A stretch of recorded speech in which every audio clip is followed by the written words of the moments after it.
மாவட்ட கழக செயலாளர்களுடன் தலைமை கழக நிர்வாகிகளுடனுமே ஐயா ஓபிஎஸ் அவர்கள் ஒரு ஆலோசனை நடத்தி இருக்கிறாங்க. அதிமுக அரசியலில் ஒரு பரபரப்பை ஏற்படுத்தக்கூடிய நிகழ்வாக தான் இன்றைக்கி நடந்திருக்குது. என்ன நடந்தது அப்படிங்கிறத நம்ம பார்க்கலாம்.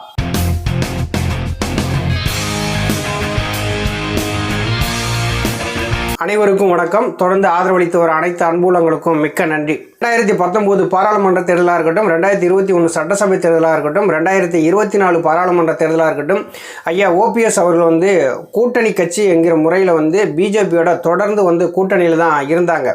2024 பாராளுமன்ற தேர்தலில் கூட ராமநாதபுரம் பாராளுமன்ற தொகுதியில் சுயேட்சையாக பலாப்பழ சின்னத்திலிருந்து போட்டியிட்டு 33% வாக்குகள் வாங்கினாங்க ஐயா ஓபிஎஸ் அவர்கள். இன்ன வரைக்குமே ஐயா ஓபிஎஸ் அவர்கள் என்டிஏ கூட்டணியில் தான் இருக்கிறாங்க. ஆனால் எடப்பாடி பழனிசாமி தான் தேவை அப்படின்னு சொல்லி பிஜேபி என்ன பண்ணிட்டாங்க, எடப்பாடி பழனிசாமியை கூப்பிட்டு கூட்டணி உறுதிப்படுத்திட்டாங்க. எடப்பாடி பழனிசாமிக்கும் பிஜேபி தயவு தேவைப்பட்டது, பிஜேபிக்கும் எடப்பாடி பழனிசாமி தயவு தேவைப்பட்டது. எடப்பாடி பழனிசாமியை நிர்பந்தித்து பிஜேபி கூட்டணிக்கு அழைச்சிட்டாங்க. இன்றைக்கி எடப்பாடி பழனிசாமி பிஜேபியும் கூட்டணியில் இருக்கிறாங்க. எடப்பாடி பழனிசாமி தலைமையின் கீழே இந்த தமிழகத்தில் என்டிஏ கூட்டணி செயல்படுறதுனால இங்கே அதிமுக இரவு பிளவாக இருக்குது. இந்த பிளவுகளில் ஐயா ஓபிஎஸ் அவர்கள் பக்கம் தொண்டர்களுடைய செல்வாக்கு அதிகமாக இருக்குது, பொதுமக்களுடைய செல்வாக்கு அதிகமாக இருக்குது. அப்படி இருந்துமே பிஜேபி என்ன பண்ணிட்டாங்க, எடப்பாடி பழனிசாமி தான் வேணும் அப்படின்னு சொல்லிட்டு கூட்டணியை வச்சுட்டாங்க. இப்போ எடப்பாடி பழனிசாமி தலைமையின் கீழ் என்டிஏ கூட்டணி செயல்படுதுன்னா ஐயா ஓபிஎஸ் அவர்களும் இருக்காங்க, டிடிவி தினகரனும் இருக்கிறாங்க. அப்படி இருக்கிற பட்சத்தில் இவங்க எடப்பாடி பழனிசாமி தலைமையை ஏற்றுக்குருவாங்களா அப்படிங்கிற ஒரு சந்தேகம் இருக்கு இல்லையா? இப்போ டிடிவி தினகரன் ஒரு விஷயத்தில் தெளிவாக சொல்லிட்டாரு. நான் அதிமுக அழைத்தா என்டிஏ கூட்டணி கட்சியினுடைய வேட்பாளர்கள் 234 தொகுதிக்கும் நான் பிரச்சாரத்துக்கு போவேன் அப்படின்னு சொல்லிட்டார். தமிழகத்தில் கூட்டணி ஆட்சி தான் அப்படிங்கிறதையும் அவர் சொல்கிறாரு. அப்போ எடப்பாடி பழனிசாமியுடைய தலைமையை டிடிவி தினகரன் ஏற்றுக்கிட்டார் அப்படிங்கிற மாதிரி தான் தெரியுது.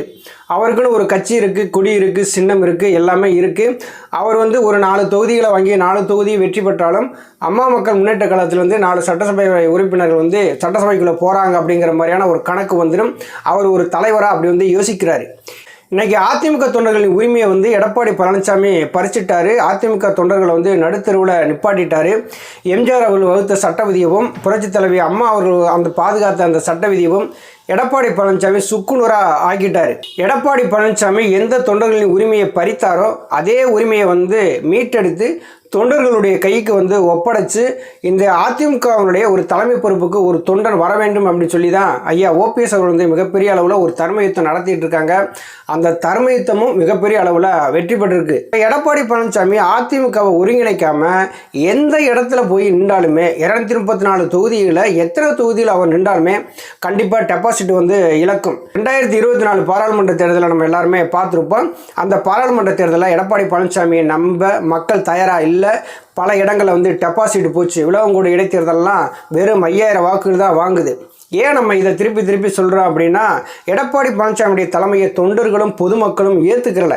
அதுக்கு நம்ம மிகப்பெரிய சான்று 2024 பாராளுமன்ற தேர்தலை ஒரு உதாரணமாக எடுத்துக்கிறலாம்.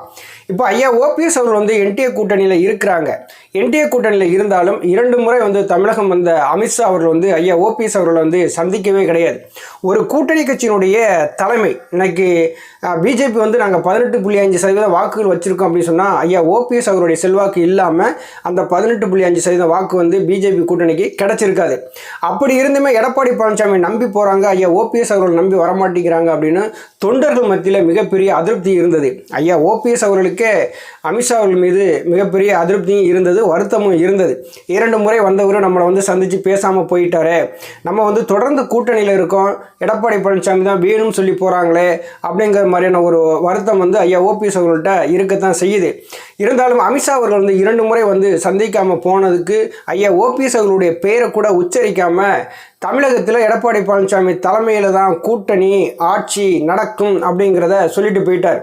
ஐயா ஓபிஎஸ் அவர்கள் எப்போதுமே சொல்கிறது என்னென்னா, தமிழகத்தில் சுயாட்சி தான், மாநிலத்தில் கூட்டாட்சி தான். தமிழகத்தை பொறுத்தளவில் மாநில சுயாட்சி தான், மத்தியில் தான் கூட்டாட்சி. இப்போ பிஜேபி என்ன நினைக்கிறாங்க, எடப்பாடி பழனிசாமியை கைக்குள்ளே வச்சுக்கிட்டா போதும், நம்ம தமிழகத்தில் பிஜேபியை வளர்த்துடலாம் அப்படின்னு சொல்லி நினைக்கிறாங்க. இப்போ நயினார் நாகேந்திரனாக இருக்கட்டும், அண்ணாமலையாக இருக்கட்டும், தொடர்ந்து செய்தியாளர் சந்திப்புலாம் சொல்கிறாங்க, ஓபிஎஸ் எங்கள் கூட தான் என்டிஏ கூட்டணியில் தான் தொடர்றாங்க அப்படி சொன்னாலுமே அவங்க தொடர்றாங்கன்னு சொல்லிகிட்டே இருக்காங்களே தவிர இதுவரையிலுமே ஐயா ஓபிஎஸ் அவர்களை சந்தித்து பேசவே கிடையாது.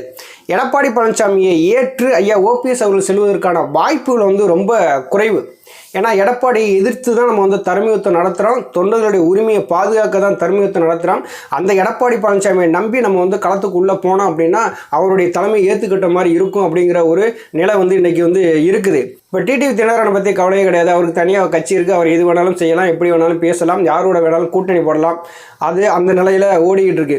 எடப்பாடி பழனிசாமி பிஜேபியும் கூட்டணி வச்ச நாள்ல இருந்து ஐயா ஓபிஎஸ் அவர் வந்து எந்த விதமான கருத்துமே வந்து பொது வெளியில் தெரிவிக்காம தான் இருந்தாங்க. இப்போ திடீர்னு ஒரு ஆலோசனை கூட்டம் ஒன்று ஐயா ஓபிஎஸ் அவர் வந்து நடத்தியிருக்கிறாங்க. சென்னை மற்றும் காஞ்சிபுரம் அந்த மாவட்டங்களை சேர்ந்த தலைமை கழக நிர்வாகிகள் மற்றும் மாவட்ட கழக செயலாளர்களுடைய ஆலோசனை கூட்டமானது நடந்திருக்கு. இந்த ஆலோசனை கூட்டத்தில் பல்வேறு கருத்துக்கள் வந்து பரிமாறியிருக்காங்க. இந்த கூட்டணியிலேருந்து தொடருமா வேண்டாமா அப்படிங்கிறது முதற்கொண்டு ஆலோசனை வந்து நடத்தியிருக்கிறாங்க. வருகிற 7ஆம் தேதி ஜூலை மாதம் 7ஆம் தேதி மாவட்ட கழக செயலாளர்கள் மற்றும் தலைமை கழக நிர்வாகிகளுடைய ஒரு ஆலோசனை கூட்டம் நடத்த இருப்பதாகவும் ஒரு தகவல் வந்து இருக்குது.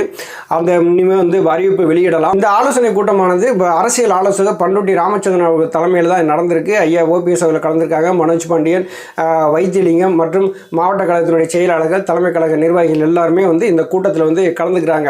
அடுத்து சசிகலா அவர்களுடைய நிலைப்பாடு என்ன அப்படிங்கிறதையும் வந்து பேசியிருக்காங்க. சசிகலா அவர்களை கூடிய விரைவில் சந்திக்கக்கூடிய சூழ்நிலையும் வந்து ஏற்படலாம். ஏன்னா சசிகலா அவர்களே வந்து எங்கே போய் சேர்றது அப்படிங்கிற ஒரு நிலையில தான் அவங்க வந்து இருக்கிறாங்க.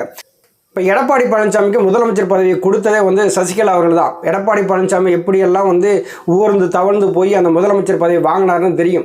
அந்த 4.5 ஆண்டு காலம் ஆட்சி நடந்ததுக்கு காரணமாக இருந்தவர் ஐயா ஓபிஎஸ் தான். முதலமைச்சர் பதவியை கொடுத்த சசிகலா அவர்களே வந்து எதையோ பார்த்து எதையோ குறைக்குது அப்படிங்கிற மாதிரியான ஒரு செய்தியாளர் சந்திப்பிலேயே சொன்னவர் தான் எடப்பாடி பழனிசாமி. இப்போ சசிகலா அவர்களுடைய நிலைப்பாடு என்ன அப்படின்னா, சசிகலா அவர்கள் வந்து அதிமுக ஒருங்கிணைக்கிற முயற்சியில் வந்துட்டாங்க. அதிமுக ஒருங்கிணைக்கணும் அப்படின்னா டிடிவி தினகரன் வந்து சசிகலா அவர்களோட எந்தவித தொடர்பு இல்லாமல் இருக்கிறாங்க. தினகரனோடு வந்து சசிகலா அவர்கள் பேசுவதற்கான வாய்ப்புகள் வந்து ரொம்ப குறைவாக இருக்குது. ஓபிஎஸ் அவர்கள் வந்து ஏற்கனவே சொல்லியிருக்கிறாங்க, சின்னம்மா அவர்கள் வந்து சந்திக்கிறதுக்கான நேரம் கொடுத்தாங்கன்னா கண்டிப்பாக போய் நாங்கள் போய் சந்திப்பேன் அப்படிங்கிறதையும் ஐயா ஓபிஎஸ் அவர்கள் வந்து சொல்லியிருக்காங்க. கூடிய விரைவில் ஐயா ஓபிஎஸ் அவர்களும் இது சசிகலா அவர்களுக்கும் சந்திப்பதற்கான வாய்ப்புகள் வந்து இருக்கிறது மாதிரி தான் தெரியுது. ஏன்னா எடப்பாடி பழனிசாமியை வீழ்த்தணும், அதிமுகவை மீட்டெடுக்கணும் அப்படின்னா இன்னைக்கு ஐயா ஓபிஎஸ் அவர்களும் இது சசிகலா அவர்களும் இணைந்தால் மட்டும்தான் முடியும். தனி செல்வாக்கு இருக்கக்கூடிய தலைவராக ஐயா ஓபிஎஸ் அவர்கள் வந்து இருக்கிறாங்க. இந்த 7ஆம் தேதி ஜூலை மாதம் 7ஆம் தேதி நடக்க இருக்கிற தலைமை கழக நிர்வாகிகள் மாவட்ட கழக செயலாளருடைய ஆலோசனை கூட்டத்தில் ஒரு முக்கிய முடிவை, ஒரு முக்கியமான அறிவிப்பை ஐயா ஓபிஎஸ் அவர்கள் வெளியிடுவாங்க அப்படின்னு சொல்லி எல்லாரும் எதிர்பார்த்துட்டு இருக்காங்க. பிஜேபியினுடைய கூட்டணியில் தொடருவாங்களா இல்லை கூட்டணி விட்டு விலகுவாங்க அப்படிங்கிறத மிகப்பெரிய எதிர்பார்ப்பு இருக்குது. அந்த 7ஆம் தேதி ஜூலை மாதம் 7ஆம் தேதி எல்லாத்துக்கும் ஒரு முடிவு தெரிஞ்சு போகும். நன்றி, வணக்கம்.